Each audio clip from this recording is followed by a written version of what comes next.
ಬಳ್ಳಾರಿ ನಗರದಲ್ಲಿ ಕಳೆದ ರಾತ್ರಿ ಸುರಿದ ಧಾರಾಕಾರ ಮಳೆಗೆ ಭಾರೀ ಅವಾಂತರ ಸೃಷ್ಟಿಯಾಗಿದೆ. ತಗ್ಗು ಪ್ರದೇಶದ ಮನೆಗಳಿಗೆ ಮಳೆ ನೀರು ನುಗ್ಗಿದ ಪರಿಣಾಮ ಮನೆಗಳಲ್ಲಿದ್ದ ದವಸ ಧಾನ್ಯಗಳೆಲ್ಲ ನೀರಿನಲ್ಲಿ ಮುಳುಗಡೆಯಾಗಿದೆ. ಬಳ್ಳಾರಿ ನಗರದ ಇನ್ಫೆಂಟ್ರಿ ರಸ್ತೆ, ರಾಣಿ ತೋಟ ಏರಿಯಾ, ಕನೇಕಲ್ ರಸ್ತೆ ಸೇರಿದಂತೆ ಹಲವೆಡೆ ಮಳೆ ಅವಾಂತರ ಸೃಷ್ಟಿಸಿದೆ. ಬೈಕ್ ಶೋರೂಮ್ ಒಂದರ ಅಂಡರ್ ಗ್ರೌಂಡ್ಗೆ ನೀರು ನುಗ್ಗಿದ ಪರಿಣಾಮ ಅಂಡರ್ ಗ್ರೌಂಡ್ನಲ್ಲಿ ನೆಲೆಸಿದ ಬೈಕ್ಗಳು ಮತ್ತು ಶೋರೂಮ್ನ ಜನರೇಟರ್ ನೀರಿನಲ್ಲಿ ಮುಳುಗಿದೆ. ಹಲವು ಪ್ರದೇಶದಲ್ಲಿ ರಸ್ತೆಗಳು ಜಲಾವೃತವಾಗಿದ್ದವು.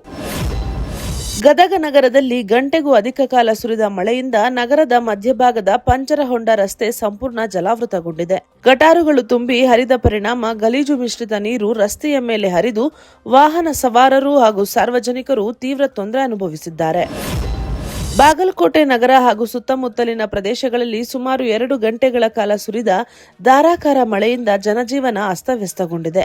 ನವನಗರದ ಹಲವು ರಸ್ತೆಗಳು ಜಲಾವೃತವಾಗಿದ್ದು, ಜಿಲ್ಲಾ ಕ್ರೀಡಾಂಗಣ ಹಾಗೂ ಎಸ್ಬಿಐ ಬ್ಯಾಂಕ್ ಸಮೀಪದ ರಸ್ತೆಗಳು ಕೆರೆಯಂತಾಗಿವೆ. ಸುಮಾರು 2 ಅಡಿ ನೀರು ನಿಂತ ಪರಿಣಾಮ ಬೈಕ್ ಸವಾರರು ಪರದಾಡಿದ್ದು, ವಾಹನಗಳ ಸೈಲೆನ್ಸರ್ಗೆ ನೀರು ನುಗ್ಗಿ ತೊಂದರೆ ಅನುಭವಿಸಿದರು. ಏಕರೂಪ ಸಮಾನ ಶಿಕ್ಷಣ ಜಾರಿಗೆ ಹಾಗೂ ಸರ್ಕಾರಿ ಶಾಲೆಗಳ ಉಳಿವಿಗೆ ಆಗ್ರಹಿಸಿ ರಾಜ್ಯ ರೈತ ಸಂಘದ ನೇತೃತ್ವದಲ್ಲಿ ಮಂಡ್ಯದಲ್ಲಿ ಪಾದಯಾತ್ರೆ ಮತ್ತು ಪಂಜಿನ ಮೆರವಣಿಗೆ ನಡೆಯಿತು.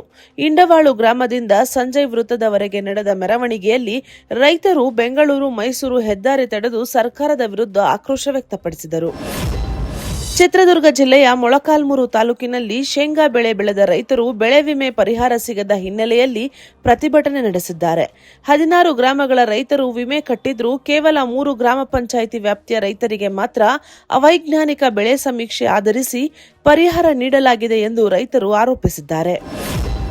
ಸಣ್ಣ ನೀರಾವರಿ ಹಾಗೂ ಅಂತರ್ಜಲ ಅಭಿವೃದ್ಧಿ ಇಲಾಖೆಯ ಕಾರ್ಯನಿರ್ವಾಹಕ ಅಭಿಯಂತರ ದೇವರಾಜ್ ಶಿಗ್ಗಾವಿ ವಿರುದ್ಧ ಬಂದ ದೂರುಗಳ ಹಿನ್ನೆಲೆಯಲ್ಲಿ ಲೋಕಾಯುಕ್ತ ಅಧಿಕಾರಿಗಳು ಧಾರವಾಡ ಸೇರಿದಂತೆ 5 ಸ್ಥಳಗಳಲ್ಲಿ ದಾಳಿ ನಡೆಸಿದ್ದಾರೆ. ಬೀದರ್ ಜಿಲ್ಲೆಯ ಚಿಮ್ಮೇಗಾವ ಗ್ರಾಮದಲ್ಲಿ 2360 ಕೋಟಿ ರೂಪಾಯಿ ವೆಚ್ಚದಲ್ಲಿ ನಿರ್ಮಾಣವಾಗುತ್ತಿರುವ ಪವರ್ ಗ್ರಿಡ್ ಉಪಕೇಂದ್ರದ ಕಾಮಗಾರಿ 80% ಪೂರ್ಣಗೊಂಡಿದ್ದು, ಇನ್ನು 3-4 ತಿಂಗಳಲ್ಲಿ ಕಾಮಗಾರಿ ಮುಗಿಸಿ ಪ್ರಧಾನಿ ನರೇಂದ್ರ ಮೋದಿಯವರಿಂದ ಉದ್ಘಾಟನೆ ಮಾಡಿಸಲಾಗುವುದು ಎನ್ನುವ ಮಾಹಿತಿಯನ್ನ ಪ್ರಭು ಚವ್ಹಾಣ್ ಕೊಟ್ಟಿದ್ದಾರೆ. ದೇಶವಾಸಿಗಳಿಗೆ ಕೇಂದ್ರ ಸರ್ಕಾರ ಬೆಲೆ ಏರಿಕೆಯ ಬರೆ ಹಾಕುತ್ತಲೇ ಇದೆ. ಇದೀಗ ದೇಶೀಯ ಅಡುಗೆ ಅನಿಲ ದರವನ್ನು ಹೆಚ್ಚಳ ಮಾಡಿದೆ. 14.2 ಕೆಜಿ ತೂಕದ ಎಲ್ಪಿಜಿ ಸಿಲಿಂಡರ್ ಬೆಲೆಯಲ್ಲಿ 29 ರೂಪಾಯಿ ಏರಿಕೆ ಮಾಡಲಾಗಿದ್ದು, ಮಧ್ಯರಾತ್ರಿಯಿಂದಲೇ ಪರಿಷ್ಕೃತ ದರ ಜಾರಿಗೆ ಬಂದಿದೆ.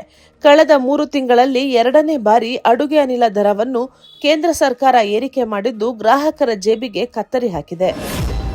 ತುಮಕೂರು ಜಿಲ್ಲೆಯ ನೊಣವಿನಕೆರೆ ಕಾಡಸಿದ್ದೇಶ್ವರ ಮಠಕ್ಕೆ ಭೇಟಿ ನೀಡಿ ಪೂಜೆ ಸಲ್ಲಿಸಿದ ಮುಖ್ಯಮಂತ್ರಿ ಡಿಕೆ ಶಿವಕುಮಾರ್ ತಾವು 25 ವರ್ಷಗಳಿಂದ ಈ ಮಠಕ್ಕೆ ಬರುತ್ತಿರುವುದಾಗಿ ಹೇಳಿದ್ದಾರೆ. ಮಠಕ್ಕೆ ಹೊಸಬನಲ್ಲ, ಹಲವು ಬಾರಿ ಬಂದು ದರ್ಶನ ಪಡೆದು ಮಾರ್ಗದರ್ಶನ ಪಡೆದಿದ್ದೇನೆ ಎಂದು ತಿಳಿಸಿದ್ದಾರೆ.